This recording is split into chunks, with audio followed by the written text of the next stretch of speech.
Hello, hello, hello, and welcome to the Big Apple School Podcast, the weekly English show where we speak about everything under the sun. The major goal of this show is to help you improve your English and, of course, learn something new. My name's Katya, I'm your host, and today with me... I'm Gary. And I'm Maria. Dear listeners, we here at Big Apple School believe that the sky's the limit and we want to grow and become even better. And for this, we need a little bit of your help. Let us know what you think about our podcast, what you like or dislike. Subscribe to our pages on Apple, Yandex, Google, VK, or any other platform where you listen to our podcast. And let us know what you think. You may rate and review our podcast, so give us stars, leave comments, ask questions, or... send your ideas about our next episodes. So we would really appreciate that. So now, Gary, Maria, I haven't seen you for quite a while. Yeah, so for a month or so. Yeah? Or maybe more. Yeah, I think we haven't seen each other for quite a while. So what's up? What's new? How's your life? Well, nothing much. I mean, same old stuff. No news is good news, I guess. Yeah. So working. Working, sleeping, yeah, repeat. Rinse and repeat. Right. So absolutely no news. Okay. So it's calm and... Stable. Stable. Yeah, very stable. Stability is good, Yeah, right. Yes, Stability is the sign of mastery. As Brezhnev said. Wait, what did he say? The stability is... Stability is very good. In so many words. Or he lived it. He didn't just say it, he lived it. Right. All right, Gary, what about you? What's up? I would say the same. Stable. Very stable. Good. Fine. Okay. I mean, of course, every day I'm becoming a better version of myself. That's it. I feel I'm becoming a slightly worse version of myself. How come? And it's been a long time, so you can imagine. You can imagine what I once was. It's supposed to be the other way, like good wine, becomes better. Yeah, I hope so too.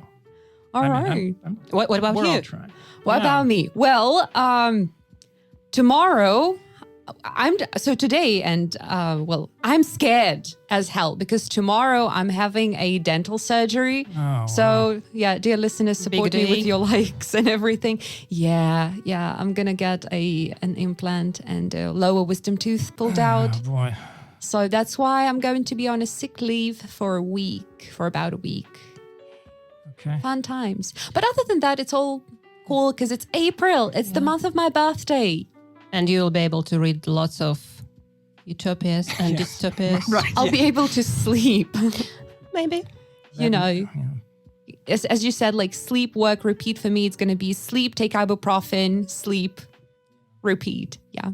All right. But other than that, nothing much, I guess. So, yeah.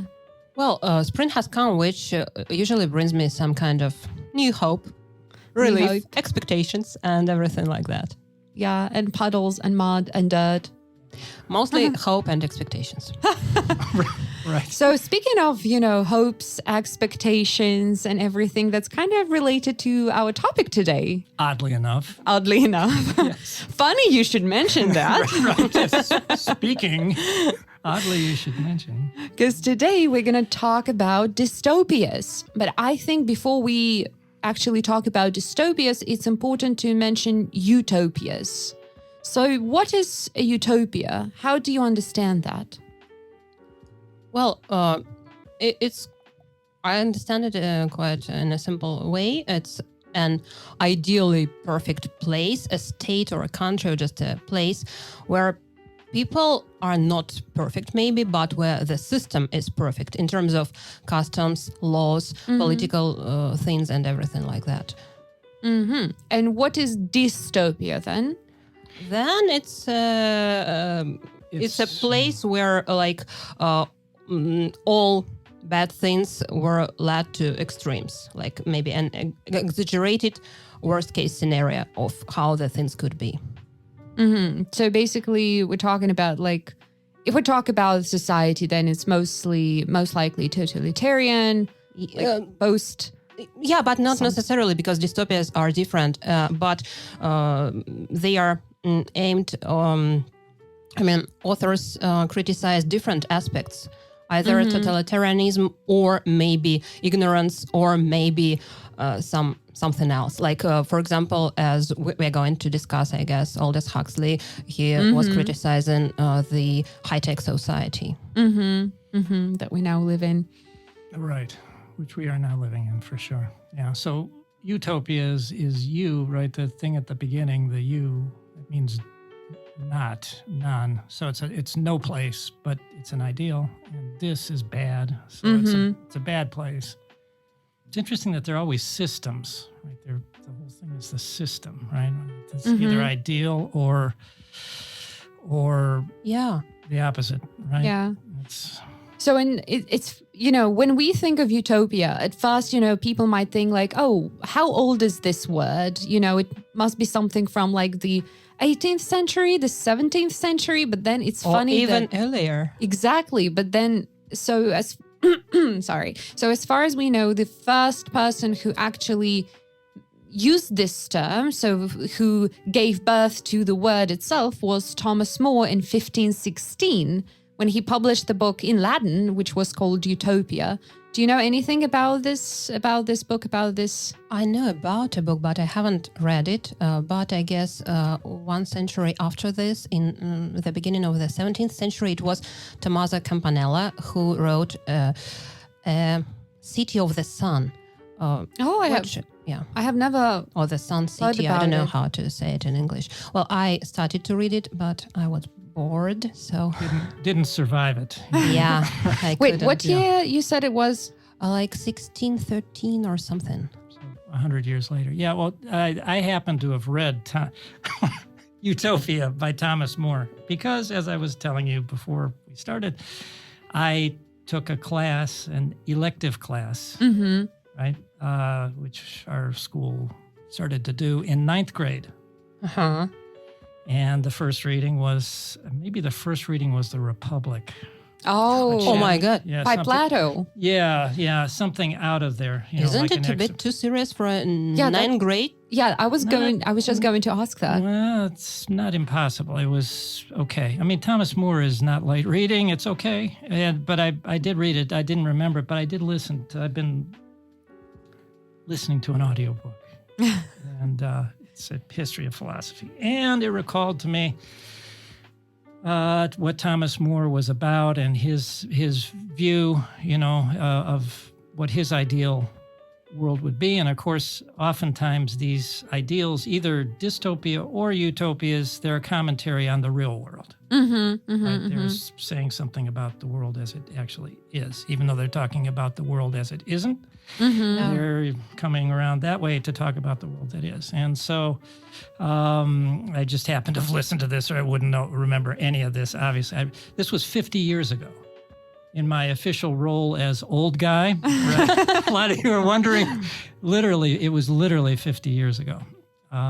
And 9th grade would be 1969, and that would mean I was 15 years old. That was 50 years ago. So I don't obviously remember anything or very little. But this island place, this Utopia, place called Utopia, a traveler visits there, and here is this wonderful society. And I guess the main feature that jumps out is that it was totally There was no private property. It was a communistic type of world, right? And equal, so everybody was equal. They wore the same clothes, and it was very egalitarian, we would say, and terrible. It would be awful. Yeah, I mean, but it was utopia. It was supposed to be good, right? Yeah, but still, utopias and dystopias are maybe more closely connected than we might think, because they are all criticizing the current affair in the society where the author lived. Because when the author decides to write a utopia, he criticizes the affairs of his or her country. And the same when he or she writes a dystopian So you could be safe in your criticism, like Thomas More, I understand, again, based on what I just listened to, but they were very peaceful people, right? They did not spend money on weapons except for the minimum, and the democracy, everybody having the same property. That's, of course, a commentary on the big differences in the society between the rich and the poor, right? Unlike the real, and the peacefulness relatively, anyway, though there's war is a possibility.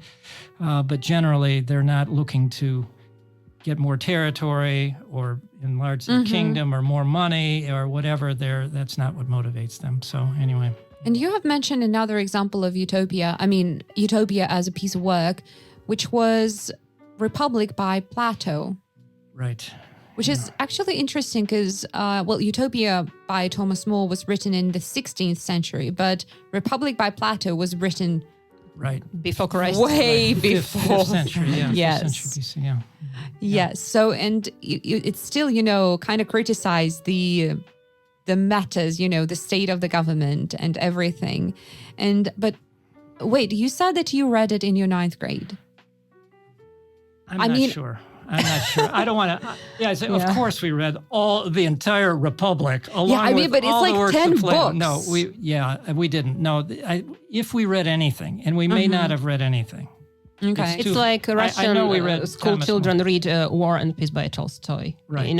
We read, but we a little jump we don't. and we skip. We read, but we don't. There's part that you could read about the philosopher kings or something that we may have read some of it, but maybe the course started with Thomas More. That would be likely. But I remember hearing about it during my course of philosophy at university, but also, to be honest, when we had philosophy in my second year of university, I was 17. I didn't care about this. And now I wish I had. And although, I think that I wouldn't have understood much anyway at the age of 17. So now I really want to kind of fill the gap in my knowledge. Yeah, that's when I tried to read this Tommaso Campanella's work when I was about 17 or 18. Yeah. Wow. Yeah, that would be rough. Because one of my group mates used to read it, and I just wanted to be as smart as she is. I don't think that she came through it either. Yeah, right. I think. But she gave the example. Yeah, gave inspired imitation. Anyway. Yeah. As far as I remember, I read the description of Republic and just brief summary. And Plato describes different political systems, and he describes the perfect one, which in his opinion does not exist and did not exist at the time. But it's interesting because he gives description of political systems going from the best to the worst, and he claims that the best of the existing ones, out of the existing ones, are aristocracy and monarchy. Yes. Yeah. Which I believe people would definitely not agree. No. Today. He was a complete conservative, and he was anti-individualistic. The thing was the state, the city-state, Athens, right? And so that was much above the individual, the value of the individual, right? It was another collectivist thing. Yeah, because he stated that the worst political systems were tyranny, and then before that, democracy. So one of the worst political systems possible is democracy, in his opinion. Yeah, which is not to be a pompous person here, but I also, the other book I've listened to is a book by a guy named Karl Popper, and he's a philosopher guy himself, and he wrote a book called The Open Society. It's 2 volumes, and volume 1 is about Plato, and volume 2 is about totalitarian followers of Plato. So Popper takes Plato is generally thought of in a very high, he's idealized, right? Because he's had so much influence on philosophy and thought. But in fact, he was really a totalitarian mindset. And that's why the Open Society. And anyway, so no, we wouldn't call it ideal, right? We've seen some version of that, but it's elitist and it's... Do you think that utopia is possible to achieve ever? No, and it comes from the word itself. Right, yes. But I mean, the word was originally the name of the isle, but in general, so you think that there's no such thing as perfect system, perfect world? It's impossible. It's the same as impossible as to find this, perpetuum mobile, for example, like something that works forever or something that works perfectly. Because I guess world is perfect because it's imperfect. Okay. Because we are all different. All right. Right. Yeah. So yeah, exactly. Okay. So yeah, that's the perfection of it. I think Yeah, I'll go with it's that. impossible to have the perfect world, and which is perfect for everybody, just because we are way too different with different values, wishes. Yeah, and also I guess people just would die in such a society because if everyone is the same, if everything is the same, it goes to the decline. So it's like against the human nature to be. Right. Right. But it's interesting that these people, when they think about, well, what would make our system better, right? They make it more uniform, right? Instead of making it more varied, right? They make it more, okay, if some of this is good, then let's make it all that. You know, Right. I was recently, later in the podcast, we're going to talk about one of the TV shows, which is The Handmaid's Tale, which is also a dystopian TV show. And I still remember one of the phrases said over there, which is, you wanted to make the world better. And another person said, yeah, but better doesn't mean better for everybody. Wow. Yeah.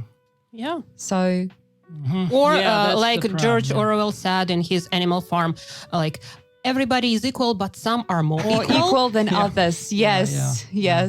yes. So, yeah, this yeah, is why it's right. not really. It's better for whom, and it's better. Like for Plato, it was definitely for this elite caste, right? Just it was really a caste. It's almost so caste based that it sounds like India. Like we think of India, really, because there was maybe even one culture on some level, right? Similar. Culture, and that's why there's some similarities in their religion also. So, but yeah, it really is a caste thing. So it's good for the top caste, and everybody else is a slave or a guard. They're just servants to the. But for some reason, they're supposed to be happy. I don't think they're even trying to be happy at that point. Later, I think probably later, Utopia thinking maybe the Sun King. I bet. What was it, Sun? Sun City or Sun the City. City of the Sun, because I bet it was that's written in Latin, so I don't know what's the name of it in English. Yeah, I've heard the title anyway, but.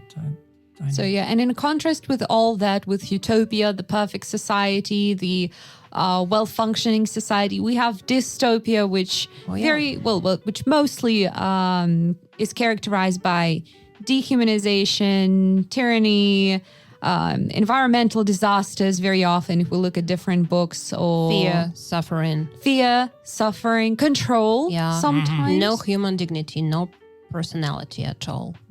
Which is interesting that there's some common elements there of Yeah. utopia thinking, yes, and then dystopia. It's sort of okay. So, and so dystopias, we've just mentioned all the some of the characteristics of them, and they sound, dark and gloomy. But why are dystopian novels so appealing then? Well, can I? Yeah, by all means. Yeah. So don't even hesitate To start.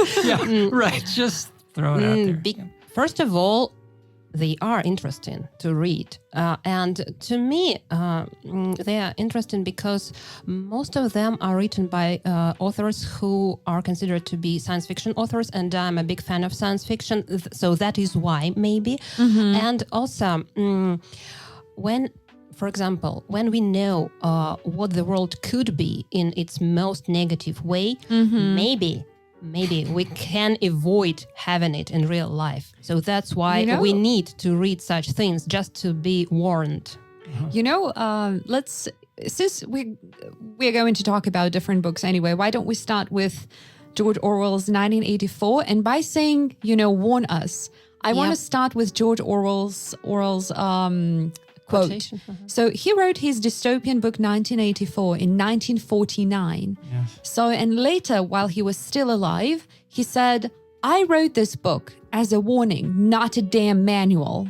So he started to see his book coming to life.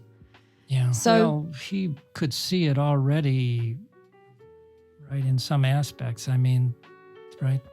So let's talk about this book because 1984 it has outsold all the rest, so all the other books in a genre to put together. So which is why I think we need to, give it credit and discuss it first. Yeah, so sure. Just to start with, it was the dystopian piece of work which impressed me most of all. And when I was reading it, I was about 19 or something. I was working in a bookshop, so I had an opportunity to read lots of books, and this was the book that impressed me most of all. I remember I even cried.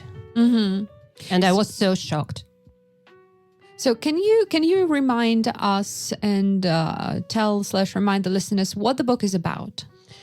It's about a society which is like a totalitarian society. Mm-hmm. It is set, I guess, in the distant future, maybe century 32 or something. No, it's 1984. It must be 1984. Sorry, I mixed it up. Yeah. I think I mixed it up with some other piece of people after a big war, I guess, and they live in a country with artificial language, with everything. The newspeak. Everything is banned, and people are brainwashed. The society is brainwashed, and they are prohibited to do pretty much everything.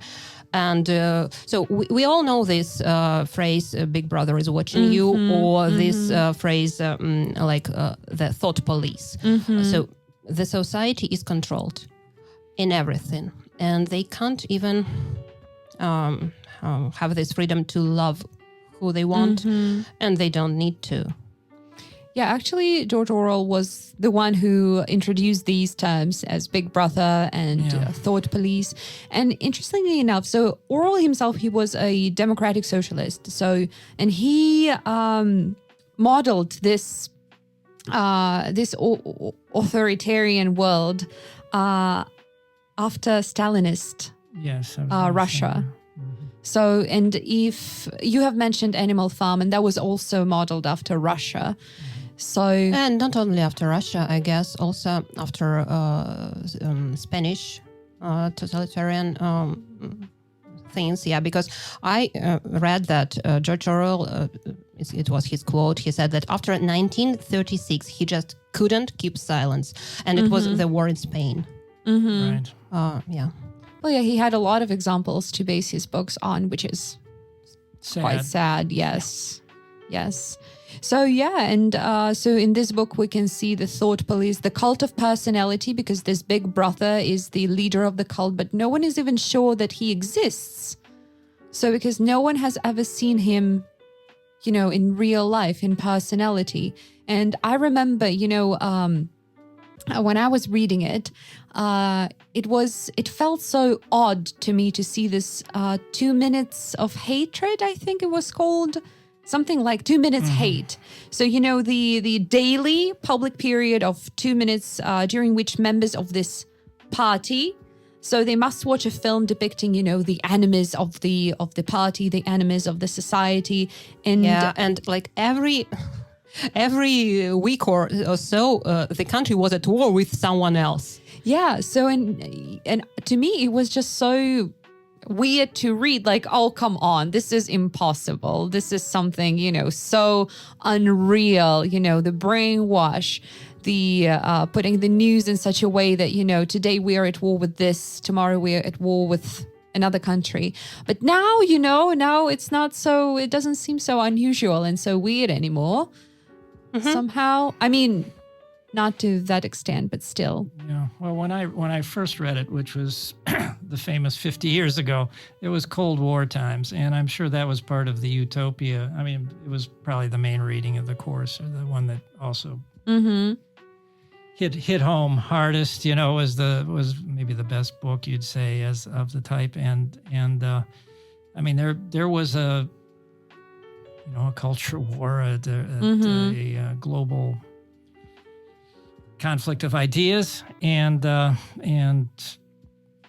it is. I mean, there's the Soviet side of the story, and that's probably part of why the Utopia course, and maybe we're reading that. It was not that we were brainwashed, but it was an obvious thing to be looking at at the time. Yeah. So we can say that the main idea in 1984 is that people will have mass surveillance, total control, including the thought control. So it's all based on control. Yeah. And you know what impressed me most of all, that interpersonal relationship is not important anymore. And he met a woman and they kind of fell in love with each other. But then, no spoilers, but maybe everybody knows. Like at the end, the main character, he was thinking like he loved the big brother. He started to love the big brother. That's what was so shocking and terrible. He betrayed the woman he loved, and he refused, and he was saying like, take her, not me. That's why I was so shocked, because I think that no matter what society, no matter what political regime we are living in, we still need to be humans, and like interpersonal relationships, it's what should not be under control at any time. Well, I believe this is what dystopias want to show, that, even though it's preferable that we stay humans. So they show the world where where people don't anymore. They don't value the old Pavlik Morozov problem, right? Yeah, he turned his father in and gets an award, right? Yeah, becomes a byword, a hero. Oh, sorry. Yeah, that's an interesting, bad one. Twist, yes. So, and why don't we then compare 1984 with another example, one bright example of dystopias, which is Brave New World. Many of us have heard this phrase, the Brave New World, which comes from one of the poems by Shakespeare. But more often than not, it is referred to when we talk about dystopias. So what do you happen to know about The Brave New World by Aldous Huxley? Well, I read it after I had read 1984, so I wasn't so impressed. It's mostly about a very highly developed society in terms of technology, and all children are cloned. All children are created kind of artificially. People, as far as I remember, people don't have their children anymore. And the quote that comes to my mind is like, everyone belongs to everyone else. It means like everything is kind of shared, and you don't have something which is personal. Absolutely. I think, by the way, back to Plato and the Republic, I think that was one of the things in the Republic was that children were taken from their families and they were like raised by the state. Yeah, and this here is children, exactly the idea, yes. Children are even not born in a natural way, and all people are divided into classes. Again, like in India. So it's interesting, as you said. So we see kind of parallels between Utopia and Brave New World, which is a classic example of dystopia. It all depends on the point of view.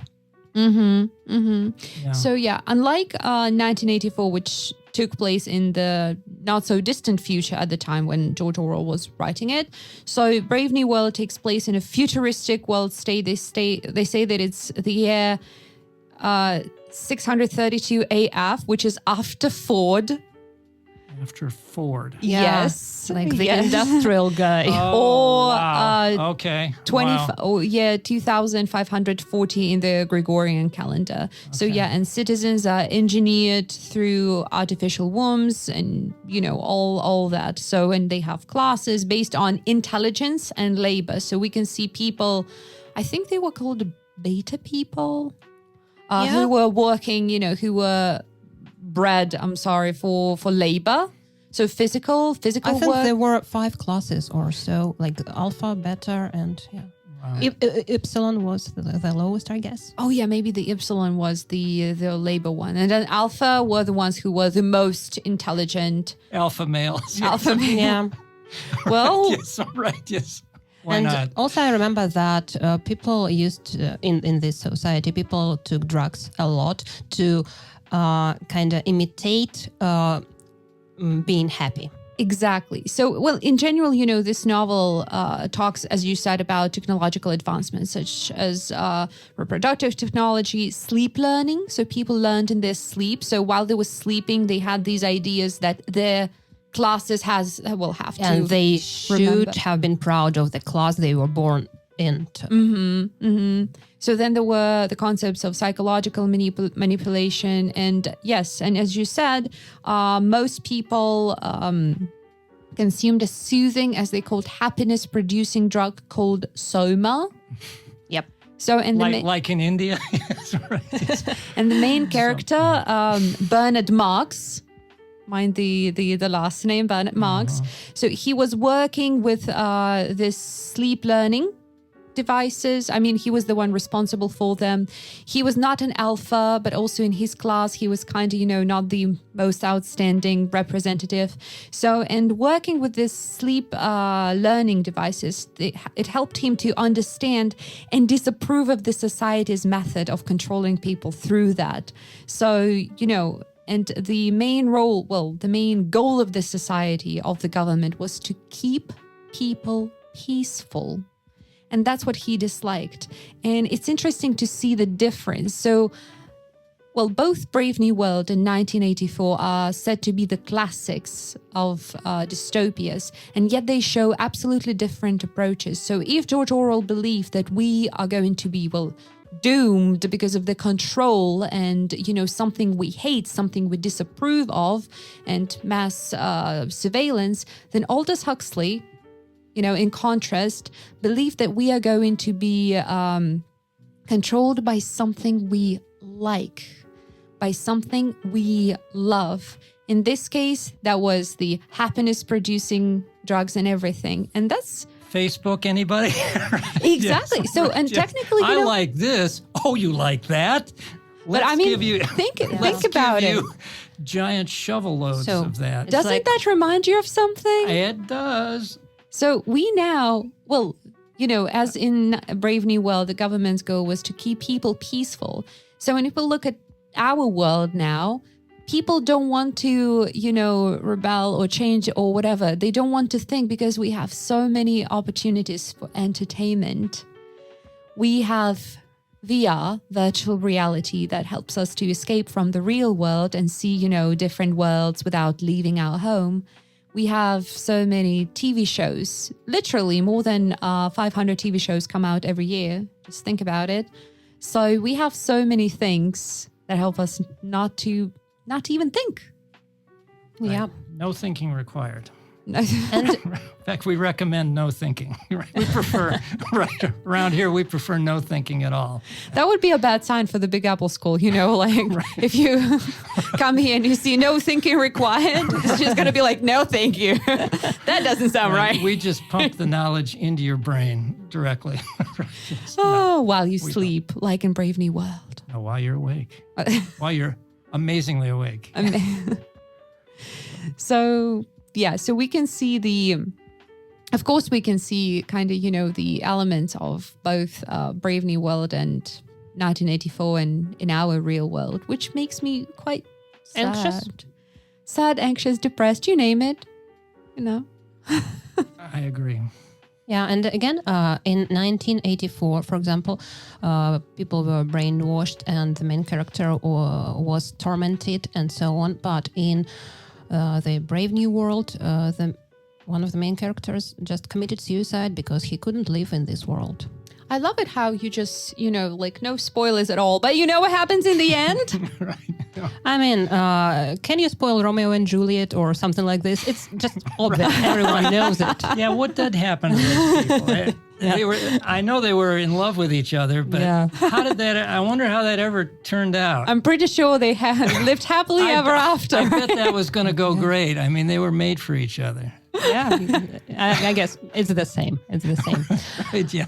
And even if you know the end, still, these pieces of work are still interesting to read. I mean, I will reread. Okay. Oh, yeah, what definitely. part? Because the ending, it's not what... it's not about the ending, what's important, yeah. It's not the crucial thing. What part made you cry, Maria? What was the when two people who were supposed to, it was in 1984. I'm speaking about George Orwell. I don't remember if I really cried, but I was so deeply shocked. I remember it. And when I reread it again, when I was more mature, I still was shocked that people who were supposed to love each other so easily betrayed each other. That's what. Mm-hmm. Okay. Yeah. So yeah, these books, no matter what kind of utopia or dystopia we're talking about, most of these books tend to be very thought-provoking. Yeah. So the ending is not what's important in this case. Yes. And it's obvious from the beginning that it will not end well. I mean, It's a dystopia. Right. Well, I wouldn't say so. I mean, there are still dystopias. Well, that's the thing, though. There are still dystopias with a happy ending, but then you read them and you think, yeah, right, it happened like that. Mm-hmm. Who made you write this? Yeah. Right. Yeah, that sounds suspicious. Yeah.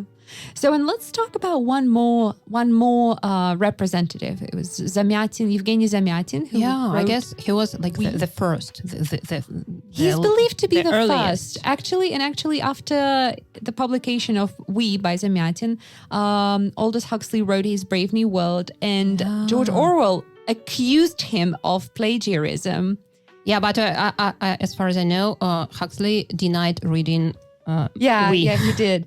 And an interesting fact, so it was written by Evgeny Zamyatin, a Russian author, but it was first published in 1924 in English in New York City. And it was published in Russian only in 1954. So why? You might... 1954. Wow.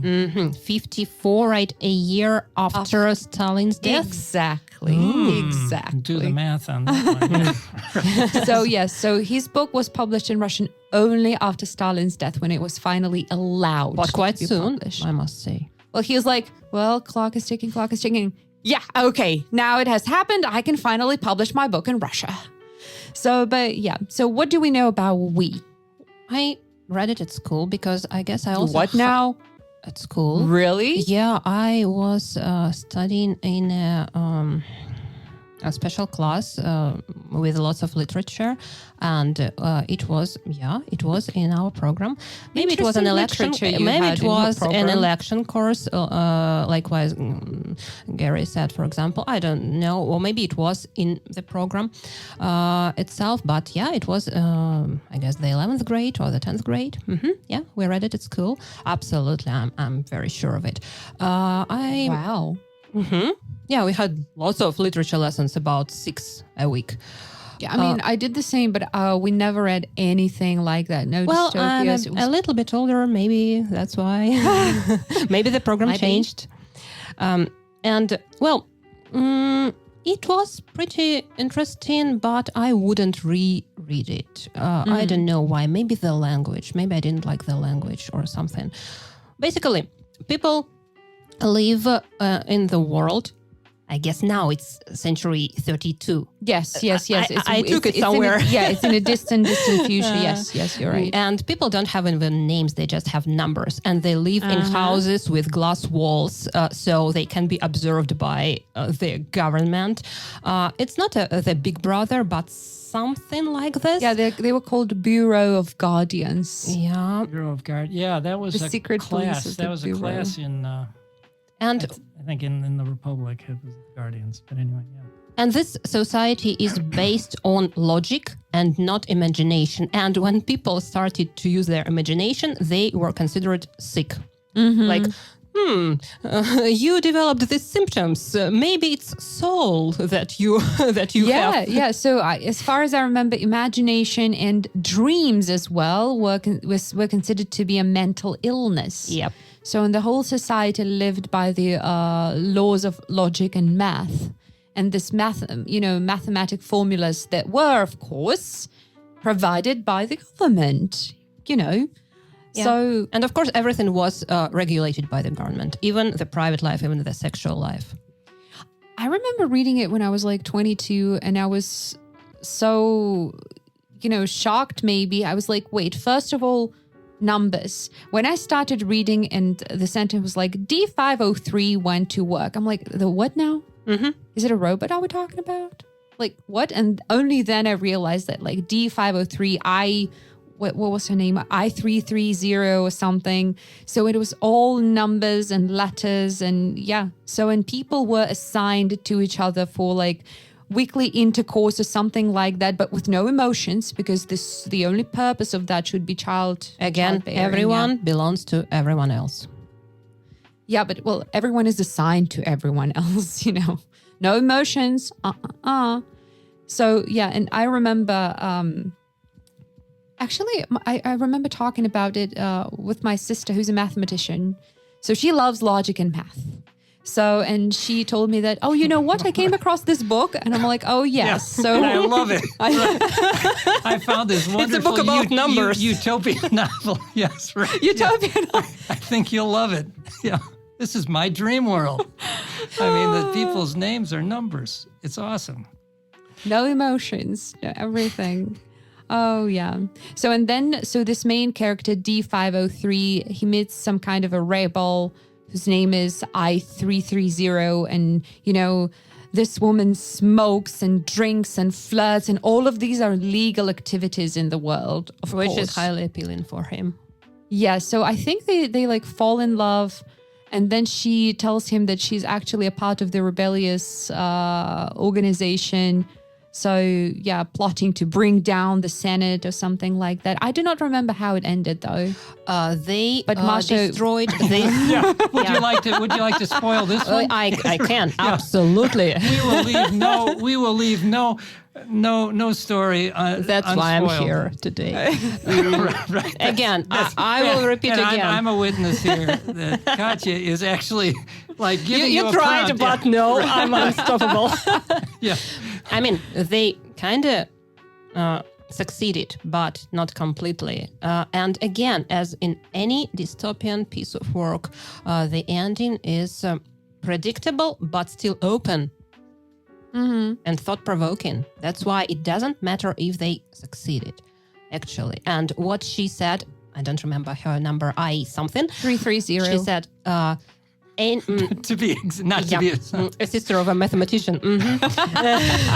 Right. So she said something like, there can't be such a thing as the last revolution. Mm-hmm.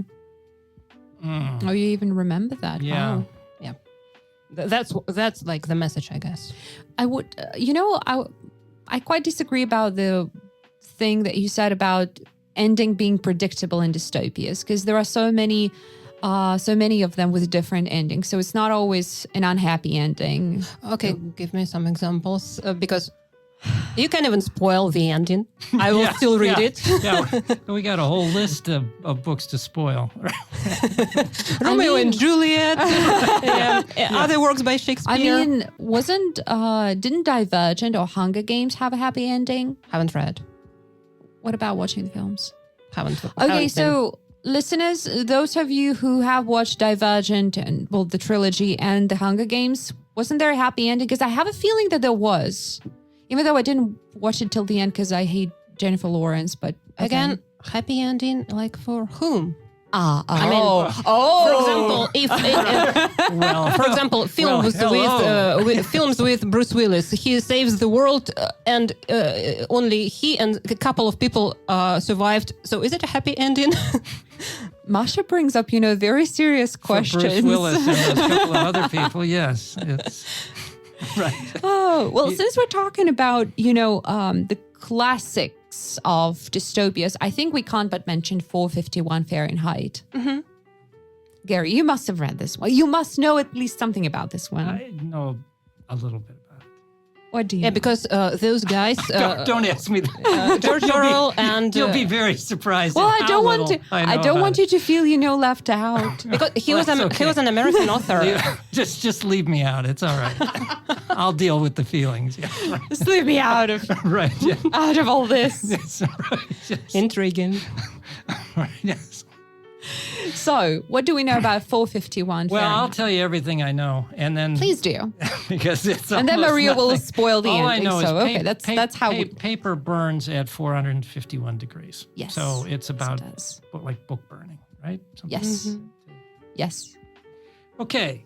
And Maria? I'm figuring out of how not to spoil I've the shot ending. bolt, as they say in England. Yes. But in this novel, the ending is really open, so I just can't spoil it. That's true. Because That's true.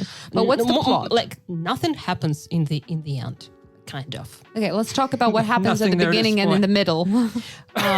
This guy, whose name is Montag. Yeah, Guy right? Montag. Guy Montag. Yeah. He works in a fire brigade, right, as a firefighter. But in this world, firefighters do not stop fires. They Start make fires, yeah. and they burn books. And so it's basically the world where people, again, as maybe in the Brave New World, people are constantly entertained by something. For example, by TV, I guess they have these walls with screens in their houses, and they can put on their headphones and like kind of dive into the world of entertainment. But they don't read books. It means that they have no imagination, no critical thinking, and like it's the society which lacks the cultural basis. That's what I would say. Okay, and now So- no spoilers. So yeah, and Guy Montag. So at some point he, well, there was a story where he got into a house and there was a woman who didn't agree to leave the house. So she preferred rather to burn alive with the books rather than leave them behind. So, and that made him think, what is so important in books that people are ready to die for their sake. So, and he quits his job and, he commits himself to the preservation of literary works. So, because he meets people who tell him about the books and the stories in the books. So, and he gets, well, shocked maybe, and he decides to commit his life to that, to preservation of that. But yeah, there are a lot of elements. And where also, he's- he is, I guess, he started to keep books, to save books from fire, but he was unable to understand what these books contain. And he needed a person, like kind of mediator, Yes, who yes. would help him understand the He meaning. needs I-330.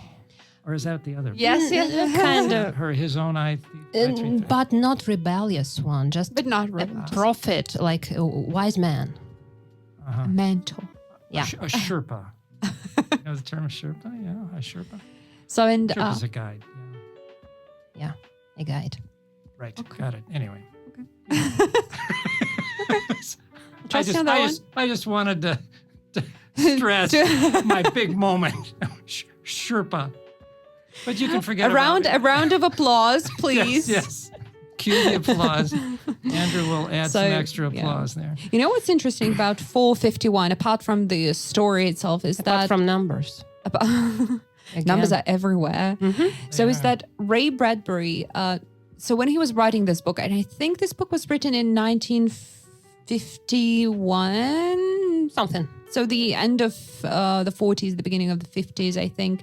So, and he described the seashells. So he said, like, about one of the characters, like, and in her ears were little seashells that transmitted like music, electronic ocean of sound, talk, and everything. And at that time, people laughed at Ray Bradbury for imagining this. They said, seashells in ears, like, oh yeah, right. So what do we have now? Wireless earbuds. So he was the one who predicted their invention. At that time, the headphones existed in a weird shape, not the one that we know right now. So yeah, and that's why I think, so Ray Bradbury has a whole series about Mars and colonizations of Mars. So, and people laughed at him, but In This guy, 2026 Elon Musk, probably didn't laugh at him. Maybe Right, he was that's where probably he got sitting there- the he was probably the sitting there reading them, inspiration. yeah. I mean, science fiction authors were real prophets. That's why I love them so much. They predicted so many things, and they were so creative. I just admire them. And of course, so these books that we have talked about, these are just the best, the classics, but obviously there are many, many, many, many, many more among Russian authors as well. So brothers Strugatsky, so they wrote Dystopias. I think in a way Stanislav Lem was the one. Then there were some books like Moscow is Speaking or Moscow 2043, so which are also examples of dystopias that, might be interesting to read. Yeah, but of course dystopias are not limited to books only. So nowadays we can see dystopias in the world of films and TV shows. Maybe you know some examples? The one that had been mentioned before, the Tales of The Handmaid's Tale. Yeah, The Handmaid's I don't know why Tale. it's so difficult for me to remember the name. So yeah, do you know anything about The Handmaid's Tale? I've read the book. Do you remember what it was about? It is a bit different from other dystopian pieces of work because it's mainly devoted to the feminist topics, kind of like the position of a woman, and it was written by a woman, so it is different. It stands out somehow. It does. So I would love to talk about The Handmaid's Tale, but not about the book, but about the TV show, because in the book, in the end, we find out that, we do not know whether that... Yes, I'm taking the role of spoiling things. Are we going to spoil that too? But the thing is that the TV show, so only the first season is based on the book. But there are 4 seasons now, so they developed the story. So, and they showed it in a different way. But what is the idea? And I remember how uncomfortable I felt when I was watching the show because, first of all, the action takes place in our modern world in Boston area. So, and in general in the US. So, and it is the world where due to a environmental pollution caused by some sort of environmental pollution and some disease caused by some kind of a virus. So the fertility rates have collapsed. So, and then it all started, and the show started by showing that at some point, women's credit cards and, all bank accounts were blocked. So they just couldn't use the money. The next day, all the women were fired from their workplaces. And apparently, so there was some groups of people who massacred the government, took control of the country, and stated, the new world where women have no control of money. They cannot have work. They should be dependent on their husbands or brothers or any kind of a male relative. So, and then the women, the society started to be organized in different ways. So this government was called the Gilead. So, and women were given certain roles. So there were the elite, so who were the wives of the commanders. So they were called the wives. So the wives were women of power. Well, initially they were women of power. Now they were merely wives, but they were barren, so they couldn't bear children. Then we had the Ritas, as they were called. So those were women who have already, got children. They were of middle age, so they could still work. So they were working for the commanders and their wives. There were the unpeople, I think they were called. So women who are old, women who have committed some kind of crimes, homosexuals, the heretics, and they were sold to sort out some chemical wastes and later die. So they were just sent, to some kind of jobs where they would not survive. And there were the handmaids. So in these handmaids, so they were bearing the children for the commanders and their families. So this was their only purpose. So, and in this TV show, in the book, so the main character Offred. So because handmaids were no longer given names. I mean, they did not have their own names. Their name was the name of the commander they were serving, plus the prefix off. So Offred was the main character. So she belonged to the commander, Fred. So she finds out that there is some kind of resistance. So, and she tries to help other handmaids to escape. She tries to escape because at that time, so it was in the US. So, and some people tried to escape to Canada to seek asylum if they could. If they couldn't, they were either killed or sent to the colonies to clear the nuclear waste. So, and that was very uncomfortable, to read. And I felt really weird because first of all, it happened in the place where I was living at the moment. Second, let's think about it. So a certain virus, which later, had some consequences, then women had no longer access to their bank accounts. And at that point, well, it was explained in the story that cash was banned, as and some people later understood that it was like the first step towards it because, the money, like the credit cards, the cards, all this non-cash, they're easier to control by the government. And we were talking with some of the friends and we were like, wait, so when this COVID started, cash was not allowed in Massachusetts. So it literally, a lot of shops said no cash allowed because they believed that, you could touch the bills. Yeah, touch the bills and get the virus. And we were like, oh, look. It kind of, there are some elements of it. It's too close. Yeah. It was too like close. Yeah. Yes. Because when you read about the century 32, it's kind of distant. Yeah, but when you read about the city you live in, and when I was watching, I'm like, oh wait, this is the place I know. This is the place I know. Of course, there are some inaccuracies in the TV show, but still. So yes, that was a little bit scary to watch, but All right, so I would actually advise to watch. So, I would myself rate it like 7 out of 10 because 4 seasons, come on, you could have ended it too. But still. Is the TV show as depressing as the book? Because I found the book quite depressing. I think it's more depressing than the book. I have read the book because, yes. Well, the book. Not to be a spoiler, yeah. But the book is limited by your imagination, and usually when I read books like that, like hard books to read, like The Boy in a Striped Pajama or The Shawshank Redemption, it's emotionally hard. But if I watch the movie, I just cannot bear it, so I just turn it off. So The Handmaid's Tale was a little bit more difficult to watch rather than read. So yeah, because you see the violence, you see this, and it's it's inevitably more difficult to handle. But it's very thought provoking. So I think like people should watch it just for the sake of thinking. Yeah, for me, I think. I wouldn't maybe watch it because the book was already quite hard to read, and I just maybe I find it too hard to read about such things where interpersonal relationships are limited because I want to be able to choose who I make friends with and who I love. That's what. And here it's. And dystopias are all about not being able to do that. Most of them, yes, most of them.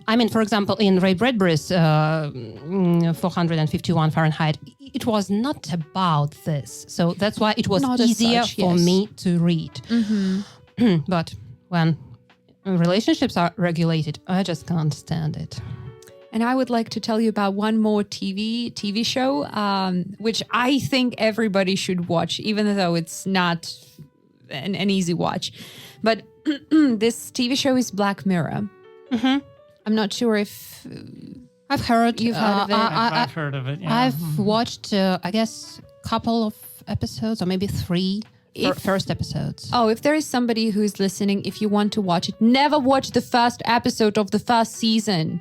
Just trust me on this one. It's disgusting. Like, it's not as such, dystopian or something, but it's legit disgusting. I don't remember what it is about. I just remember about the episode. A pig. I'll just tell you this word, about a pig. Okay, I don't remember. No? Nothing Okay. comes to my mind. I remember about guys who were cycling. It's somewhere in the beginning. They were cycling and watching advertisements, something like this. Okay, yeah, it might be the one, but yeah. So, but the reason why I like this show is that it examines modern society and in regard to the anticipated effects of technology advancement and new technologies. So, and I love that each episode is a standalone, so it's not connected to the previous episode or the next episode. So it's like, you know, a separate story, which is an alternative present or the near future. And very often, you know, it has this dark humor. Sometimes it's lighter, sometimes it's darker, but in general, I just love them. So, and there are several episodes which I advise watching. So, how many of them are there, all in all? Well, let me count. So 3 seasons. How many seasons? It's 5 seasons. Some seasons have 3 episodes. Some seasons have 5 episodes. Are they all directed by different people? I think so. I think so. And there were some episodes that I liked. For example, one of them was called The Entire History of You, about people who have device which is called the grain in their brain, which helps them to record everything that ever happened to them. So they kind of can rewind to a certain scene, you know, to remember that. So, and, you know, that brings a lot of questions like, would you like to have something like that or not? If you were in this position, would you agree to have that installed? There are episodes about, let's say, punishment, which the episode called White Bear. So whether the capital punishment is something suitable or if it's better to have a more cruel alternative, which it showed. So there were episodes like Be Right Back about the possibility of bringing people's mind back to life. Well, at least, you know, using the technology to do that, even though it wouldn't be a real person, you know, things like that. Episodes about our addiction to likes and, you know, social media where everything is based on your personal rating. So, and it's, you know, they have, these episodes very often have some humor in it, but they also make you think a lot. So I would definitely advise Are they all that. pessimistic? There are a couple of episodes too, which are not. Okay. Which are light and actually, you know, kind. You might hit those. Yeah, right. It's 2 out of 20. Yes, you got a shot. Well, it's better than nothing, you know. That's right. I mean, it's a mathematical situation. So, and what would you say are the elements of dystopias that we have now in real life? Boy, I'll tell you, I would not like to live in China these days. Now, to our many Chinese listeners, no offense, but I really would not like to live in China. Would you like to live in China? I mean, they've got this thing where you are graded on your behavior and everything goes on some kind of common record. And if you cross the street illegally, just like in the episode of Black Mirror, like it's bad. It is. It is. That is. Wow. So we already have a dystopian country. But at the same time, they have very low level of crime, incredibly low level of crime. Yeah. So, you know, it has its goods and its bads. What other elements of dystopias can you think of? We are under surveillance. Yeah. Yeah, mass surveillance, yes. That's also too real, right? It's hard to speak about it. It's difficult to speak because it's difficult to admit that we have a lot of elements. I love it how you like elements. I'm sorry, but I'm sure that we are living in a dystopia. If you read any of those, especially, you know, Brave New World and Animal Farm, it's like reading about the current state of affairs. So, you know, and I read the theory about why people love reading dystopias. And one of the theories was that people love imagining what they would do should they live in this world. And I'm like, we are already living in a light version of such a world. So. Yeah. Well, it's a light version of it, but the elements are there. They are. Yeah, but who knows what's going to happen next, to whether we are going to have a not as light version of that or not. I'm sorry, I'm a little bit pessimistic about all that, but I would still keep to the point that I believe in the human race. Oh, Well, Maria's adorable. Yeah. I mean, someone should be. Oh, my but- sweet summer child. Okay, call me naive, but No, we won't. Okay. Gary, we won't. No, we're not gonna. We're giving up on it. I mean, we have survived it was a through great the history, experiment. and we will. It was a pretty good experiment, but complete fail. Yeah, right. Yes. So, what is going to be your main takeaway from this episode? And special question to Gary. Gary, what have you learned from this episode? You're going to try this again. Oh, I'm going to do that every single time. Oh my goodness. All right, and you're going to regret it every single time. No, I'm not. No, you won't. Okay, so what did I learn? Well, I learned hearing some of those books that I haven't read or that I have read long ago, and thinking about some of these other things that I have to think about.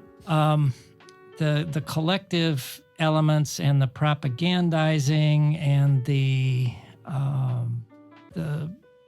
elites and the masses and all of these some of these common elements of utopias and dystopias, right? That they kind of meet. And so I just thought about that, I guess. Maria, what would be your main takeaway from this episode?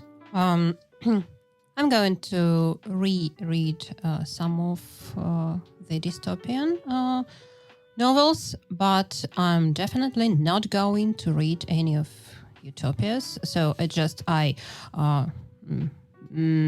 became stronger about this idea. So I wasn't going, and I'm still not going to. So yeah, I'm not going to read Plato or Thomas More. Yeah. No. All right.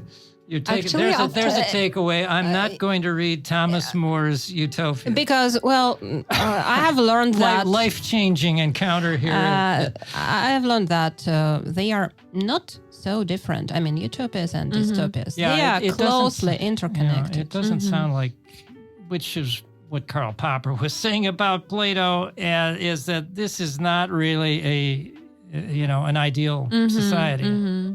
And I would probably watch. I will give the Black Mirror one more chance, because I don't remember why I stopped watching it, but I think I will. I would say that you need to take breaks in it. Watch a couple of episodes, then just forget about it for like a week, 2, 3 months. Yeah, maybe a month. So, because otherwise it would be way too hard to watch all of them in one go. Okay. And I think that while preparing and while talking, I realized that I would like to look more into the theory of political systems, because I have realized that while reading the summary of Plato's work, I've realized that I am so shockingly ignorant of so many things. So I would like to change that a little bit, to know a little bit more about the concepts of utopia and different other political systems. So, learning. All right. So thank you so much. Thank you. That was the Big Apple School podcast, and today we discussed utopias and dystopias. So thank you for listening, dear listeners, and remember, if you struggle to understand our conversation, you are always welcome to our website, which is bigappleSchool.com/podcast. So you can find full scripts of each episode there, so you can listen and read, and those scripts are very user-friendly if you're using your mobile phone. So if you want to get more content which will help you learn English, you can follow us on any social media, be that Instagram, VK, Telegram. Just search our name, which is, again, Big Apple School. So that was Katja, and my guests for today were Gary and Maria.